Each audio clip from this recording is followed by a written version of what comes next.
മുസ്ലിം ലീഗിനെയും UDF സംബന്ധിച്ചിടത്തോളം ഏറ്റവും സന്തോഷമുള്ള ഒരു ദിവസമാണെന്ന് പാലക്കാട്ടെയും വയനാട്ടിലെയും അതുപോലെ തന്നെ ചേലക്കരയിലെയും ഒക്കെ തെരഞ്ഞെടുപ്പിന്റെ റിസൾട്ട് UDF പ്രതീക്ഷിച്ച പോലെ തന്നെയാണ് വന്നിട്ടുള്ളത്. കേരളത്തിലെ ജനങ്ങൾ എങ്ങനെ ചിന്തിക്കുന്നു എന്നതിന്റെ മികച്ച ഉദാഹരണമാണ് ഈ തെരഞ്ഞെടുപ്പ്. വയനാട്ടിലെയും ചേലക്കരയെയും അപേക്ഷിച്ച് പാലക്കാട്ടെ തെരഞ്ഞെടുപ്പിന് വലിയ പ്രാധാന്യം. അവിടെ BJPയും UDF തമ്മിലായിരുന്ന മത്സരം എന്ന് മുസ്ലിം ലീഗും UDF ആവർത്തിച്ച് പറഞ്ഞപ്പോൾ അതല്ല എന്നൊരു വാദവുമായി LDF മുന്നോട്ട് വന്നു. കോൺഗ്രസിൽ നിന്ന് ഒരു അവസരവാദിയെ തട്ടിയെടുത്ത് സ്ഥാനാർത്ഥിയാക്കി വിജയം നേടാൻ കഴിയും എന്നുള്ളൊരു സമമൂല്യം അവർ നടത്തി. ഏതായിരുന്നാലും വീണ്ടും 3ാം സ്ഥാനത്തേക്ക് അത് പോവുകയും കഴിഞ്ഞ തവണ ലഭിച്ചതിന്റെ 5 ഇരട്ടി ഭൂരിപക്ഷം ഇത്തവണ UDF പാലക്കാട്ട് ഉണ്ടാക്കാനും ചെയ്തു.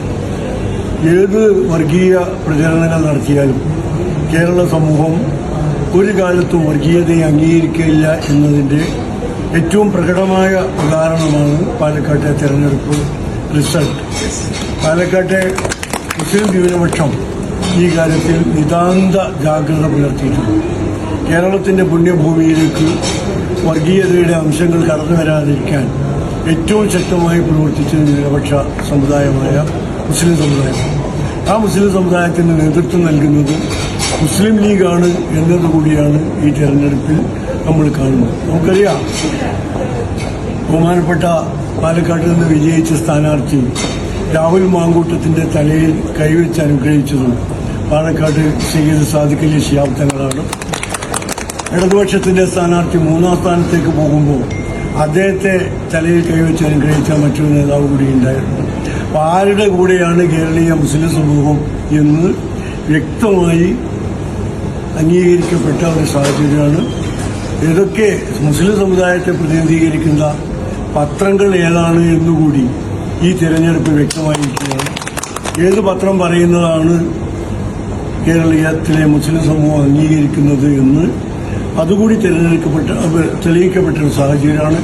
എല്ലാം കൊണ്ടും ഈ തെരഞ്ഞെടുപ്പ് റിസൾട്ട് UDFനെയും മുസ്ലിം ലീഗിനെയും കേരളീയ രാഷ്ട്രീയത്തിലെ അതിന് അർഹമായ സ്ഥാനത്ത് നിന്ന് ഒഴിവാക്കാൻ കഴിയില്ല എന്നത് തെളിയിക്കപ്പെട്ടിരിക്കുന്നു. ചേലക്കരയിലാണ് സാങ്കേതികമായി നിയമസഭാംഗമായി മാറിയില്ലെങ്കിലും കഴിഞ്ഞ തവണ രാധാകൃഷ്ണന് നിയമസഭയിലേക്ക് കിട്ടിയ ഭൂരിപക്ഷം 40,000 വോട്ടായിരുന്നു. അത് 12,000-ലേക്ക് കുറച്ചുകൊണ്ടുവരാൻ സാധിച്ചത് 28,000 വോട്ടാണ് 5 കൊല്ലം കൊണ്ട് കുറയുന്നത്. അത് ഒരു വലിയ മാറ്റമാണ്. ഏതായിരുന്നാലും അടുത്ത തവണ 2026 തെരഞ്ഞെടുപ്പിൽ ചേലക്കര കൂടി UDFന്റെ കൂടെ പോരും എന്നതിന്റെ ഒരു പ്രകടമായ ഉദാഹരണം കൂടിയാണ് ഈ തെരഞ്ഞെടുപ്പ്.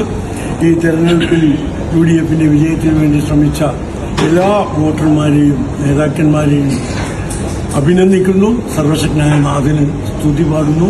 അൽഹംദുലില്ലാഹി റബ്ബിൽ ആലമീൻ.